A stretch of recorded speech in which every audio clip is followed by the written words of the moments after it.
Haidong!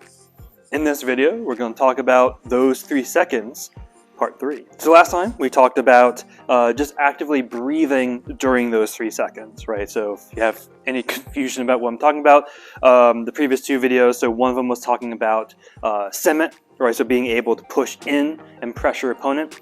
And the previous one was about just breathing. So there's going to be a lot of different uses for these 3 seconds, and this is going to be one more.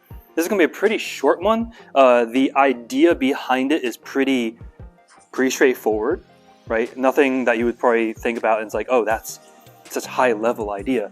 Hence why it's pretty early on. But it takes a very long time to get used to the idea and be aware of the idea. And that idea is Metsuke.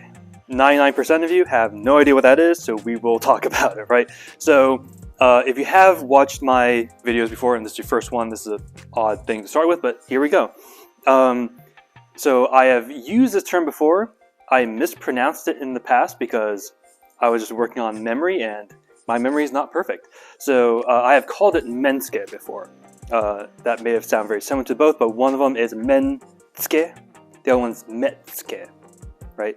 So Metsuke, I believe, is when you put on the helmet in Kendo. Metsuke is the one that I want to talk about. So if you heard me say Metsuke in the past and you're like, you fool, that's why, because my memory is not great and I was close. But Metsuke. So Metsuke is the idea of perception, right? So I have talked about this in, I think, form the aspects video for form 3, which is actually the one I'm kind of using to kind of highlight the breathing in this series. But the idea of Metsuke is the ability to perceive as widely as you can, right? So in other martial arts, or if you think about like fencing, if you think about like open hand sparring, especially if it's again just one-on-one. Really anything where it's just one person against one person, you don't need Metsuke. The idea with Metsuke is the wide range, being able to see everything in front of you, right? So like right now, I can kind of see something over here, kind of like in whatever is going on yonder, whatever's going on yonder, while my eyes are still technically facing you. So that doesn't necessarily just mean periphery, right? Because at all times, people can see what's going on there. They just don't perceive what's going on, if that makes sense, right? So like we have like a background understanding, and obviously if something like kind of like jumps at us this way, we're going to kind of like look and notice it's going to happen. But like if someone's being sneaky, right? So for you, dear camera, there is a window over here, and occasionally people kind of just creeping by. So that'll be like Metsuke would be the ability to kind of see what they're doing while I'm still looking directly at you, right? As it happens, there's no one right there because I would be pointing at someone and I'm too socially awkward to do that. So, but let's talk about this idea and how you can kind of start to practice it as you go through forms. Honestly, the best way to practice this is to be able to work in groups, right? So for example, if you have like a little quadrant or you have just a bunch of different people going through a form, yes, you're going to see people go like, just make sure they don't stab each other. But if you really want to just grind this idea for one particular person, you could have this one person getting ready to do their form. You have a bunch of people here, they're only watching, and if I get too close to them, they can move, right? But I just want to be able to kind of visualize where they are. So round 1, right? Round 1, I'll be facing here. Let's just say there's people here, and if you want to get fancy, it could be here and here as well. I'm just thinking about the 4 corners. I could start to go through my form, right? And trying to both cut the person in front of me, but also perceive the people over there. So that's level 1. Level 2 is going to be kind of same idea, just make it kind of gamifying it a little bit. So as I'm doing that, they can maybe like hold up like a certain number of fingers, for example. You can kind of try to, as you're focusing on this one person, like, oh, he's doing 3, he's doing 2. When I turn, they might be doing like 5 or something. So that's kind of like a gamified version of doing it. Another way you can do it is also each of them can be holding a guard. You just kind of have to clock what guard they're using, right? So maybe most of them, if they're not told what to do, just do this. Maybe some of them are in high guard. Maybe some of them are, in their sassy Denta Dijin Garo. Sometimes people might be in a Queen's guard, but whatever fun guard you want to be in, you can have fun with that, right? So just being able to perceive what people are doing. Now you might be wondering, why? Right?